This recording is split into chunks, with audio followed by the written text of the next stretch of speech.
বন্ধুরা আজকে খেতে বসে গেছি।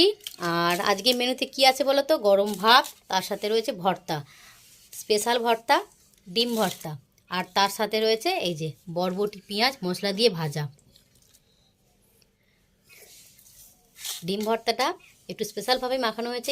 এর মধ্যে কালো জিরে আর কাঁচা লঙ্কা ফোড়ন দিয়ে ভালো করে মেখেছি। মানে কাঁচা লঙ্কাটাকে ভালো করে কড়াতে ভেজে নিয়েছিলাম, কাঁচা লঙ্কা আর কালো জিরে সেটা দিয়ে মাখা হয়েছে। আর এই যে এটাই আজকে আমাদের দুপুরের মেনু। আর তার সাথে কি রয়েছে বলো তো বন্ধুরা? আজকে যেহেতু মঙ্গলবার, একটু এই যে পাঁপড় পুড়িয়ে নিয়েছি। শুকনো লঙ্কাটা পোড়াই, শুকনো লঙ্কা আজকে পোড়ালাম না, কারণ হচ্ছে মামামের ড্যাডির তো শরীর খারাপ, তাই জন্য আর শুকনো লঙ্কা নিইনি, আজকে শুধু পাঁপড়টাই পুড়িয়েছি। আর এই যে এদিকে মামসোনাও খেতে বসে গেছে। মামসোনা হচ্ছে এই যে ভীম কড়াই আর আর পেঁয়াজের যে ভাজাটা করেছিলাম ওটা নেয়নি, ও ডিম দিয়ে এই যে খাচ্ছে। আজকে আমার দুপুরের মেনুটা আমাদের এই। মামসোনা